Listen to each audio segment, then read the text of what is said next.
Hello दोस्तों, आज का टॉपिक है गांधी युग। ये आज अपने सीरीज का तीसरा वीडियो है। यदि आपने पहला वाला और दूसरा वाला नहीं देखा है तो जरूर से जरूर आप देख लेना। आज तक मैंने आपको बताया था कि गांधी इरविन समझौते के बारे में सब कुछ आपको बता दिया था, जो होता है 1931 में होता है साथियों। आज अपन उसे आगे सब कुछ अपन देख लेंगे साथियों। मेरा नाम अनिल कुमार चौहान है और आपका स्वागत है सक्सेस नोट्स क्लास में साथियों। यदि आपको ऑल हिस्ट्री के नोट्स चाहिए तब आपको नीचे लिंक मिल जाएगा, वहां से आप अच्छी तरह से डाउनलोड कर भी सकते हो और अपना सपना भी पूरा कर भी सकते हो साथियों। आज अपन इसके आगे पढ़ लेते हैं साथियों। जब ये गांधी इरविन का समझौता होता है उसके बाद में के.एम. मुंशी के द्वारा इस घटना को कहा जाता है ऐतिहासिक घटना कहा जाता है। और इस समझौते से नाराज भी होते हैं लोग, जैसे पंडित जवाहरलाल नेहरू और सुभाष चंद्र बोस। ये बड़े नाराज हो जाते हैं और आलोचक भी बन जाते हैं, गांधी जी के बन जाते हैं। और साथ साथ में युवा कांग्रेसी लोग भी गांधी जी से खफा हो जाते हैं। कारण क्या हो जाएगा, गांधी जी ने किसी भी प्रकार से भगत सिंह, सुखदेव, राजगुरु को बचाने का प्रयास नहीं किया था। इस कारण युवा कांग्रेस नाराज हो जाते हैं और आज भी अपने वो नाराज मिलते हैं साथियों। यानी कि एक गलती की कीमत उनको आज तक चुकानी पड़ती है साथियों। और यहां तक भी 1931 में सरदार वल्लभ भाई पटेल ने कराची के कांग्रेस के अधिवेशन में गांधी जी को काले झंडे दिखाए थे साथियों, जिसे गांधी जी बड़े नाराज हो जाते हैं और गांधी जी कहते हैं गांधी जी मर सकते हैं पर गांधीवाद कभी भी नहीं मर सकता। ऐसा कथन कहां पे कहा जाता है, कराची के अधिवेशन में कहा जाता है साथियों। वेरी इंपोर्टेंट है। और यहीं से अपने भारतीय जनता में गांधी जी की एक छवि छप जाती है। अब देख लेते हैं आगे। अब देख लेते हैं दूसरा गोलमेज सम्मेलन के बारे में देख लेते हैं। मैंने आपको पहला अच्छी तरह से आपको बता दिया था। अब देख लेते हैं दूसरा गोलमेज सम्मेलन, और यह होता है 7 सितंबर 1931 से लगा के 1 दिसंबर 1931 तक होता है साथियों। और इस समय भारत के वायसराय होते हैं लॉर्ड लिस्टन होते हैं और ब्रिटेन के प्रधानमंत्री होते हैं मैकडॉल होते हैं। अब देख लेते हैं यहाँ पे भाग लेने वाले व्यक्ति कौन से हो जाएंगे। पहले हो जाएंगे महात्मा गांधी जी हो जाएंगे, जो अपने कांग्रेस के प्रत्याशी के रूप में वहां पे जाते हैं और एक बार ही जाते हैं साथियों। अब देख लेते हैं भीमराव अंबेडकर के बारे में, और ये भी अपने दूसरे गोलमेज सम्मेलन में भाग लेते हैं। ये अपने शख्स अपने तीनों गोल सम्मेलन में भाग लेने वाले होते हैं। सरोजिनी नायडू भी होती है, एनी बेसेंट भी होती है, मदन मोहन मालवीय भी होता है, मीराबेन भी होते हैं, तेजा सिप्रू भी होते हैं। इस प्रकार से ये प्रमुख लोग होते हैं साथियों। और गांधी जी अपने लंदन आते हैं एस राजपूत जहान के माध्यम से आते हैं साथियों। ये भी आपसे कभी कभार पूछा जाता है कि गांधी जी दूसरे गोल सम्मेलन में कौन से जहाज से लंदन आए थे, तो एस राजपूत जहाज से आए थे। ऐसे भी आपकी क्वेश्चन पूछे जाते हैं। पता नहीं एग्जामिनर कहां से कोई भी क्वेश्चन उठा भी सकता है। और इस बैठक में सल्ची ने कहा था गांधी जी को अदनगा फकीर कहा था। वेरी इंपोर्टेंट है, आपसे सीधा ही पूछा जाता है गांधी जी को अदनगा फकीर किसने कहा था, सल्ची ने कहा था। ये आपसे कभी कभार क्वेश्चन पूछा जाता है। और इस बैठक में उत्तरदायी सरकार की मांग करते हैं साथियों। सारे के सारे उत्तरदायी सरकार की मांग करते हैं, लेकिन अंग्रेज क्या करते हैं, पृथक निर्वाचन का मंडल का आयोजन कर देते हैं। जैसे दलितों को अलग से पृथक निर्वाचन दिया जाता है, मुसलमानों को अलग से पृथक निर्वाचन दिया जाता है और सभी जाति को अलग से पृथक निर्वाचन दिया जाता है। यानी कि उनको भारतीय लोगों को भ्रमित में डाल देते हैं। इस प्रकार से दूसरा गोलमेज सम्मेलन होता है साथियों। और इस साल के आधार पर गांधी जी बड़े नाराज होते हैं, क्योंकि दलित वर्ग, मुसलमान और सभी जातियों को निर्वाचन का पद दिया गया था, जिससे अपने अखंड भारत के टुकड़े हो रहे थे, जिसे अपने गांधी जी बहुत नाराज हो रहे थे। उन सभी लोगों को पता था कि भारत के छोटे छोटे टुकड़े होने का पहला कदम यही है, निर्वाचन मंडल है। इस कारण गांधी जी ने दूसरी बार सवेंगे आंदोलन प्रारंभ करते हैं और ये प्रारंभ करते हैं 4 जनवरी 1932 से प्रारंभ करते हैं, लेकिन 7 सितंबर 1934 को ये बंद किया जाता है। क्यों किया जाता है? क्योंकि इसने गांधी इरविन समझौता किया था, उसके तहत जनता इसे नाराज हो जाती है और युवा कांग्रेस भी नाराज हो गए थे और अन्य अपने प्रमुख नेता भी नाराज हो गए थे, जिसके कारण क्या हो गया, जन भागीदारी में कमी हो गई थी। इस कारण गांधी जी को गिरफ्तार किया जाता है, यरोदा जेल में किया जाता है। अब गांधी जी कहां पे पहुंच गए? यरोदा जेल में पहुंच गए साथियों। वेरी इंपोर्टेंट है साथियों, यहां तक आपको किसी भी प्रकार का कोई डाउट नहीं रहना चाहिए। यदि दोस्तों आपको मेरी मेहनत, मेरा कंटेंट आपको अच्छा लग रहा है तो चैनल को जरूर से जरूर सब्सक्राइब कर देना साथियों, क्योंकि मैं बड़ी मेहनत के साथ में पढ़ाता हूं और अच्छे अच्छे नोट्स के आधार पर आपसे पढ़ाता हूं, जहां से आपका एक भी क्वेश्चन बाहर नहीं जाएगा, ऐसी मेरी कोशिश रहती है साथियों। यदि आपको ऑल हिस्ट्री के नोट्स चाहिए तब आपको नीचे लिंक मिल जाएगा, वहां से आप अच्छी तरह से डाउनलोड कर भी सकते हो साथियों। अब देख लेते हैं आगे। अब गांधी जी कहां पे पहुंच गए? यरोदा जेल में पहुंच गए हैं और दलितों को निर्वाचन का मंडल दिया गया है। निर्वाचन का मंडल होता है, आरक्षण दिया गया है। अब अपन देख लेते हैं आगे। अब देख लेते हैं पूना पैक्ट समझौता या पूना समझौता के बारे में देख लेते हैं साथियों। और यह हुआ था 24 सितंबर 1932 को हुआ था, यानी कि दूसरे गोलमेज सम्मेलन के बाद में हुआ था। वहां पे क्या हुआ था, दलित को अलग से सीटें यानी आरक्षण दिया गया था और गांधी जी उसे नाराज हो गए थे साथियों, और इसे दलित वर्ग को बड़ा ही फायदा होता है। और यह समझौता हुआ था महात्मा गांधी और भीमराव अम्बेडकर के बीच में हुआ था साथियों। क्यों हुआ था? क्योंकि दलित वर्ग का प्रमुख नेता भीमराव अम्बेडकर जी हो जाएगा, उसके ये बीच में होता है। और उस समय गांधी जी पुणे के यरोदा जेल में थे और ये समझौता कहां पे हुआ था? पुणे में हुआ था। इस कारण से कहते हैं पूना समझौता कहा जाता है।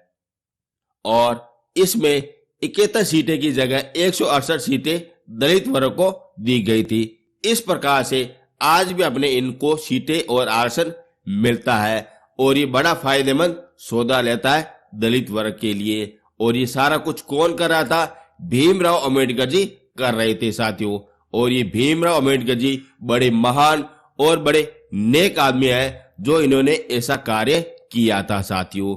मैं आपको इतना ही कहना चाह रहा हूं, यदि ये अपने दलित वर्ग में पैदा नहीं होते, यदि किसी और वर्ग में पैदा होते तो ये आज बड़े महान व्यक्ति होते साथियों। वेरी इंपॉर्टेंट है, ऐसे ये महान व्यक्ति होते। और इस समझौते के तहत सिग्नेचर करते हैं राजेंद्र प्रसाद और मदन मोहन मालवीय करते हैं। इस प्रकार से ये समझौता होता है। ध्यान रखना 71 सीटें की जगह 148 सीटें दी गई थी, वो भी आरक्षण वाली, यानी कि दलित वर्ग को 148 सीटें दी जाएगी। इस प्रकार से ये समझौता हुआ था जो आज भी अपने फायदेमंद रहता है दलित वर्ग को। अब देख लेते हैं भीमराव अम्बेडकर जी के बारे में देख लेते हैं, क्या पता आपके वहां से भी क्वेश्चन पूछे जाए। और इनका जन्म हुआ था 14 अप्रैल 1891 में महुआ एमपी में होता है साथियों। और इनकी जयंती भी बनाई जाती है, 14 अप्रैल को मनाई जाती है, जो अभी भी तो आने वाली है। और इनकी जाति हो जाएगी महार हो जाएगी। अब आपसे जाति क्यों पूछी जाती है? क्योंकि ये दलित वर्ग से संबंधित हो जाएंगे, इस कारण से आपसे जाति कभी कभार पूछी जाती है। लेकिन ये योग्य और बड़े अच्छे व्यक्ति थे। और इनके पिता का नाम हो जाएगा राम बालोजी हो जाएंगे और इनकी माता का नाम भीमाबाई श्यामपाल हो जाएगा। और इनकी मृत्यु होती है 6 दिसंबर 1956 को होती है साथियों। आपको ध्यान रखना चाहिए कब इनका जन्म हुआ था, कब इनकी मृत्यु हुई थी, क्योंकि ये महान व्यक्ति है, आपसे सीधा ही आपसे क्वेश्चन पूछा भी जा सकता है। और इन्होंने 20 मार्च 1927 को महार सत्याग्रह की प्रारंभ की थी और इसी दिन को सामाजिक सशक्तिकरण के रूप में मनाया जाता है। वेरी इंपोर्टेंट है, पूछा भी जाता है। और 20 दिसंबर 1927 को मनोस्तंभ को जला लिया गया था और ये हिंदू धर्म का पुस्तक होती है, मनुस्मृति होती है, उसके द्वारा ये जला लिया जाता है। कब जलाया था? 25 दिसंबर 1927 को जलाया था। भीमराव अम्बेडकर जी ने जलाया था और इन्होंने 1956 में बौद्ध धर्म को अपना लिया था। यानी कि इनका जन्म हुआ था हिंदू धर्म में हुआ था, लेकिन ये जब मरे थे ना, और उस समय ये बौद्ध धर्म के आधार पर मारे गए थे। वेरी इंपोर्टेंट है, ये अंतिम में कौन से धर्म को अपनाते हैं? बौद्ध धर्म को अपनाते हैं। और ये तीनों गोल्ड सम्मेलन में भाग लेने वाले व्यक्ति हो जाएंगे। वेरी इंपोर्टेंट है, इनके प्रयासों से दलित वर्ग को बड़ा ही फायदा मिला था साथियों, और मिलना भी चाहिए, क्योंकि निम्न कौम को ऊपर आने के लिए कुछ अधिकार देने भी पड़ते हैं साथियों। अब देखते हैं आगे। और 1990 में मरणोपरांत इनको भारत रत्न दिया गया था साथियों। वेरी इंपोर्टेंट है, यहां से आपके यही क्वेश्चन पूछे जाते हैं। और ये हो गया पूना पैक्ट समझौता, और ये हो गया अपने भीमराव अम्बेडकर के बारे में थोड़ी बहुत जानकारी रही साथियों, जो आपको याद भी होनी चाहिए। अब बढ़ते हैं आगे। यहां तक आपको किसी प्रकार की कोई दिक्कत नहीं आनी चाहिए। यदि आपको अच्छा लग रहा है तो चैनल को जरूर से जरूर सब्सक्राइब कर देना, और छोटा सा कमेंट भी आप कर भी सकते हो साथियों। अब बढ़ते हैं आगे। अब देख लेते हैं तीसरा गोलमेज सम्मेलन के बारे में देखते हैं। और यह हुआ था 17 नवंबर 1932 से लगा के 24 दिसंबर 1932 तक होता है। और उसमें भारत के सचिव थे शेमुअर होर हो जाएंगे, उसने इसका ये विरोध करते हैं। और इस गोलमेज सम्मेलन में इंग्लैंड की लेबर पार्टी ने भाग लेते हैं। जिस प्रकार से भारत में दो कमेटियां है ना, भाजपा और कांग्रेस, उसी प्रकार से ब्रिटेन में एक पार्टी थी लेबर पार्टी, वह भाग लेते हैं। और उसके अध्यक्ष कौन से थे? चर्चिल थे साथियों। और उसके आधार पर भारत देश को आजाद किया गया था। और यह भाग लेती है तीसरे गोलमेज सम्मेलन में भाग लेती है, और उसके दबाव के आधार पर श्वेत पत्र जारी किया जाता है, और एक संयुक्त बैठक भी की जाती है, और उसके अध्यक्ष बनते हैं लिथगो बनते हैं। और ये 1934 में एक रिपोर्ट जारी करते हैं, और उसके आधार पर भारत शासन अधिनियम 1935 भारत में लागू किया जाता है। वेरी इंपोर्टेंट है, यहां से अपने धीरे धीरे अपने भारतीय को अधिकार देना प्रारंभ हो गया था साथियों। वेरी इंपोर्टेंट है। अब देख लेते हैं दूसरा विश्व युद्ध के बारे में देख लेते हैं। और यह हुआ था 1939 को होता था, और संसार दो ध्रुवी भाग में बट गया था। पहला हो जाएगा मित्र राष्ट्र हो जाएगा, जिसमें अपने इंग्लैंड, अमेरिका और रूस हो जाएंगे, और दूसरा भाग हो जाएगा ध्रुवी राष्ट्र हो जाएंगे, और उसमें होता है जर्मनी, जापान, इंग्लैंड, चीन, कोरिया हो जाता है। उससे पहले अपने कोरिया अपने साउथ और वेस्ट नहीं था, ये अपने एक ही होता है, कोरिया हो जाएगा। और ये शुरू होता है 1 सितंबर 1939 के तहत होता है, और जर्मनी के तानाशाह हिटलर के द्वारा पोलैंड पर हमला किया जाता है। उस प्रकार से ये दूसरा युद्ध बार शुरू हो जाता है।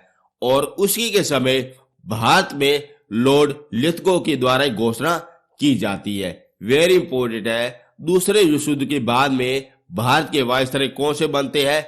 लिथगो बनते हैं। वैसे भी मैंने आपको भारत के जितने भी वायसराय, जनरल, सब कुछ मैंने आपको करवाया है, आप जरूर से जरूर देख लेना। और ये घोषणा करते हैं भारतीय अपने सीधे अपने द्वितीय विश्व युद्ध में भाग लेगी साथियों। इससे क्या हो जाएगा? पूरे देश में आपातकाल घोषणा कर दी गई थी। क्यों कर दी थी? क्योंकि हमें जितने भी सैनिक थे, जितने भी जनता थी, वो सीधे सीधे नाराज हो गई थी। इसके कारण देश में, पूरे देश में राष्ट्रीय आपातकाल घोषित किया गया था। और कांग्रेस की एक ही मांग थी, ये वार के बाद अपने भारत देश को आजाद कर लेना चाहिए। लेकिन ब्रिटिश सरकार ने किसी प्रकार की कोई मंजूरी नहीं दी थी, सीधा ही इनसे इनकार कर दिया था। अब ये चल रहा है, दूसरा युद्ध बार चल रहा है साथियों, और इसी के आधार पर अपने भारत देश को आजादी मिलती है साथियों। कहीं ना कहीं ये अपने दूसरे युद्ध की भार में इंपोर्टेंट लाती है साथियों। अब बढ़ते हैं आगे। अब देख लेते हैं पाकिस्तान की मांग, और यहां से आपके 4-5 प्रकार के क्वेश्चन पूछे जाते हैं। और ये मांग उठाई जाती है 23 मार्च 1940 को उठाई जाती है साथियों। वेरी इंपॉर्टेंट है, सीधा ही पूछा जाता है पाकिस्तान की सर्वप्रथम मांग कब उठाई गई थी? 1940 को उठाई गई थी साथियों। उससे पहले अपन कुछ इतिहास के बारे में देख लेते हैं। और 1930 में मुसलमान लीग के द्वारा एक इलाहाबाद अधिवेशन होता है और वहां पे अध्यक्ष बनते हैं मोहम्मद इकबाल बनते हैं और वह कहते हैं कि हमारे खुद का एक देश होना चाहिए और जिसका आधार होना चाहिए धर्म होना चाहिए, एक तरफ हिंदू और दूसरी तरफ मुसलमान होना चाहिए और उसमें राज्य हो जाएंगे, पश्चिमी तौर राज्य हो जाएंगे। इस प्रकार से ये अधिवेशन होता है। यहाँ पे किसी भी प्रकार का कोई राज्य की बात नहीं की गई थी, किसी भी प्रकार का कोई देश का नाम नहीं रखा गया था, केवल आधार रखा गया था, धर्म रखा गया था, इलाहाबाद अधिवेशन में रखा गया था और उसमें राज्य हो जाएंगे, पश्चिमी तौर राज्य हो जाएंगे। इस प्रकार से ये अधिवेशन होता है। और 1930 में कैम्ब्रिज विश्वविद्यालय के छात्र चौधरी रहमत अली ने पाकिस्तान शब्द का नाम दिया था, यानी कि जो अपने पहले बात कर रहे थे देश के आधार पर, वह पहली बार नाम दिया गया था, पाकिस्तान नाम दिया गया था, चौधरी रहमत अली के द्वारा दिया गया था, जिसमें उन्होंने राज्य भी बताए थे, पंजाब, अफगानिस्तान, कश्मीर, सिंध और बलूचिस्तान, ये सारे के सारे 5 अपने राज्य हो जाएंगे और इसको ये पाकिस्तान नाम दिया गया था। आपसे सीधा ही पूछा जाता है सर्वप्रथम किसने पाकिस्तान का नाम दिया था? तो चौधरी रहमत अली के आधार पर दिया गया था। वेरी इंपोर्टेंट है। यहाँ पे राज्य कौन से हो जाएंगे? पंजाब, अफगानिस्तान, कश्मीर, सिंध और बलूचिस्तान, ये सारे के सारे राज्य हो जाएंगे। और 23 मार्च 1940 को मुस्लिम लीग में लाहौर का अधिवेशन होता है और वहां के अध्यक्ष बनते हैं जिन्ना बनते हैं और वहां पे पहली बार पाकिस्तान शब्द का यूज किया जाता है और अपने अलग से देश की मांग की जाती है, जिसे कहा जाता है पाकिस्तान कहा जाता है साथियों। इसी प्रकार से पहली बार पाकिस्तान की मांग कब की गई थी?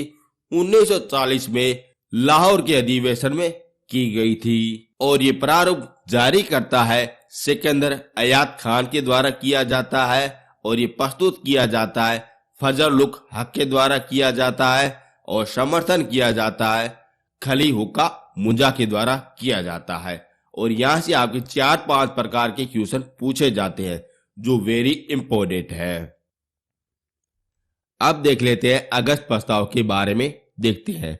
और ये लाया गया था 8 अगस्त 1940 को लाया गया था और ये लॉर्ड लिथगो के द्वारा लाया गया था और ये कांग्रेस से युद्ध की सहमति के आधार पर यह प्रस्ताव लाया गया था और इसे कहते हैं अगस्त प्रस्ताव कहा जाता है। सीधा ही आपसे क्वेश्चन पूछा जाता है ये कब लाया गया था? 1940 में लाया गया था। उस समय क्या चल रहा था? उसमें द्वितीय विश्व युद्ध वार चल रहा था, इसके आधार पर ये लाया गया था। इसमें कुल 4 प्रकार की शर्तें होती है जो अब मैं आपको एक एक करके बता रहा हूं। पहली शर्त, भारत को डोमिनियन स्टेट के रूप में मना दिया जाएगा। अब ये डोमिनियन स्टेट क्या होता है? यानी कि अर्ध राज्य हो जाएगा। एक अपने भारतीयों के लिए राज्य होगा जिसका वो राज्य के रूप में कार्य करेंगे और इसके ऊपर होगा केंद्र होगा और उसके ऊपर ये ब्रिटिश सरकार राज्य करेगी। इस प्रकार से ये डोमिनियन स्टेट होता है। और दूसरी शर्त होती है युद्ध के बाद प्रतिनिधित्व के रूप में संविधान सभा का गठन किया जाएगा। और तीसरी शर्त होती है वायसराय की कार्यकारी परिषद का गठन किया जाएगा। और चौथी शर्त होती है युद्ध सलाहकार परिषद में भारतीय की संख्या और भी ज्यादा बढ़ा दी जाएगी। इस प्रकार से 4 शर्तें होती है और कांग्रेस ने इसे शर्तों को ठुकरा दिया गया था और उस समय कांग्रेस कहते हैं ये दरबार में जंग लगी कील हो जाएगा और इसने मुसलमान लीग ने इसे भी ठुकरा दिया गया था। यानी कि ये अगस्त प्रस्ताव किसी प्रकार का कोई प्रस्ताव नहीं होता है और ये ठुकरा दिया गया था कांग्रेस के द्वारा और मुसलमान लीग के द्वारा, दोनों के द्वारा ये ठुकरा दिया गया था। और ये हो गया आपका पाकिस्तान की मांग और अगस्त प्रस्ताव। यहां से आपके क्वेश्चन पूछे भी जाते हैं साथियों। यदि आपको मेरा कंटेंट और मेरी मेहनत आपको पसंद आ रही है तो चैनल को जरूर से जरूर सब्सक्राइब कर देना। कम से कम 10 या 20 लोगों को शेयर जरूर से जरूर कर देना। यदि आपको ऑल हिस्ट्री के नोट्स चाहिए तब आपको नीचे लिंक मिल जाएगा, वहां से आप अच्छी तरह से डाउनलोड कर भी सकते हो साथियों। अब बढ़ते हैं आगे। अब देख लेते हैं व्यक्तिगत सत्याग्रह के बारे में देख लेते हैं। और यह शुरू हुआ था 17 अक्टूबर 1940 को हुआ था साथियों। कांग्रेस ने युद्ध में सहमति और अगस्त प्रस्ताव को दोनों को ठुकरा दिया था और उसके आधार पर व्यक्तिगत सत्याग्रह शुरू किया जाता है और स्थान हो जाएगा पवनार आश्रम, महाराष्ट्र हो जाएगा। और इसमें प्रमुख सत्याग्रह होते हैं। सीधा ही पूछा जाता है पहला सत्याग्रही कौन से होते हैं? विनोबा भावे हो जाएंगे, दूसरे हो जाएंगे पंडित जवाहरलाल नेहरू हो जाएंगे और तीसरे हो जाएंगे विक्रमदत्त हो जाएंगे। और उसमें नारा दिया जाता है चलो दिल्ली का नारा दिया जाता है, वेरी इंपोर्टेंट है। और यह सत्याग्रह पूरी तरह से चल रहा था और ब्रिटिश सरकार ने 20,000 से अधिक सत्याग्रही को गिरफ्तार किया जाता है। वेरी इंपोर्टेंट है। यहां से आपके क्वेश्चन सीधे पूछे जाते हैं कि व्यक्तिगत सत्याग्रह कब शुरू किया गया था? 17 अक्टूबर 1940 को शुरू किया गया था। कौन से स्थान से प्रारंभ हुआ था? पवनार आश्रम से प्रारंभ हुआ था। पहला सत्याग्रही, दूसरा सत्याग्रही और तीसरा सत्याग्रही कौन सा हो जाएगा? और दिल्ली चलो का नारा कौन से सत्याग्रह में दिया गया था? ऐसे ही आपके क्वेश्चन पुटअप होते हैं साथियों। अब देख लेते हैं किस मिशन के बारे में देख लेते हैं। और यह आया था मार्च 1942 को आया था। क्यों आया था? क्योंकि अमेरिका, ऑस्ट्रेलिया और चीन, इन तीनों देशों ने ब्रिटेन पर दबाव डाला कि आप भारत देश को आजाद कर दिया जाए। इसके आधार पर यह मिशन आया था और इस मिशन के अध्यक्ष होते हैं स्टीफन किस्म होते हैं। और ये 11 मार्च 1942 को घोषणा की गई थी। किसके द्वारा की गई थी? चर्चिल के द्वारा की गई थी। और ये भारत आते हैं 23 मार्च 1942 को भारत में आते हैं और ये प्रस्तुत करते हैं 30 मार्च 1942 को प्रस्तुत करते हैं। अब इनकी शर्तें क्या क्या होती है वो अपन देख लेते हैं। यानी कि भारत को आजाद किस प्रकार से मिली थी। पहली, युद्ध के बाद भारतीय का एक अलग से संविधान बना दिया जाएगा। दूसरी शर्त, ऐसे भारतीय संघ का निर्माण होगा जो पूर्णतः उपनिवेशीवाद होगा। तीसरा होता है नए संविधान लागू होने तक भारत की रक्षा का जिम्मा ब्रिटेन सरकार को दिया जाएगा। यानी कि अपने भारत देश जब भी अपना पूर्णतः तैयार होगा, जब तक वह मजबूत होगा, उस तक सारा का सारा ब्रिटिश सरकार उसकी रक्षा करेगा।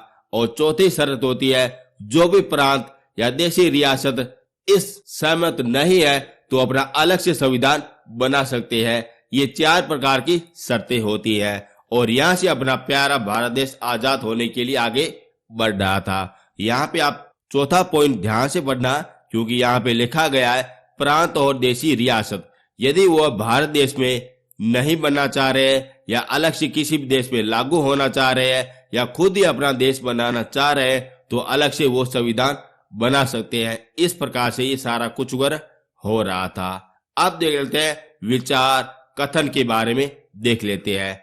और गांधी जी कहते हैं यह आगे की तारीख का चेक था जिसका वेग नष्ट हो सकती है। ऐसा ये कथन कौन कहता है? महात्मा गांधी जी कहता है। और नेहरू जी कहते हैं किस योजना भारत के अनिश्चित खंडों में विभाजित कर देगी, यानी कि भारत के अलग अलग टुकड़े कर देगी। और जिन्ना कहता है पाकिस्तान की मांग हेतु इसे इनकार कर देता है। ये 3 कथन है और उसके आधार पर आपसे क्वेश्चन पूछे जाते हैं। और ये हो गया किस मिशन 1942 हो गया और यहां से अपना प्यारा भारत देश धीरे धीरे आजाद होगा। और इसी के साथ ये आपका तीसरा वाला वीडियो भी पूरा हो गया। कल मैं आपको आखिर में भारत छोड़ो आंदोलन के बारे में सब कुछ बता दूंगा। वहां पे क्या क्या कदम उठाए गए थे, किस किस प्रकार से उठाए गए थे, और साथ साथ में आजाद हिंद फौज के बारे में बता दूंगा, सुभाष चंद्र बोस के बारे में बता दूंगा, और अंत है इटली के द्वारा घोषणा की गई थी उसके बारे में सब कुछ आपको बता दूंगा। फिर आखिरकार अपने प्यारा भारत और पाकिस्तान को डिवाइड कर देंगे और अंत है महात्मा गांधी की मृत्यु तक आपको कल मैं आपको सब कुछ आपको पढ़ा दूंगा। यहां तक आपको किसी प्रकार का कोई डाउट नहीं रहना चाहिए। यदि आपको दोस्तों मेरी मेहनत मेरा कंटेंट अच्छा लग रहा है तो चैनल को जरूर से जरूर सब्सक्राइबर कर देना। यदि आपको ऑल हिस्ट्री के नोट्स चाहिए तब आप नीचे डाउनलोड कर भी सकते हो। अब मिलेंगे नेक्स्ट वीडियो में। थैंक यू सो मच साथियों।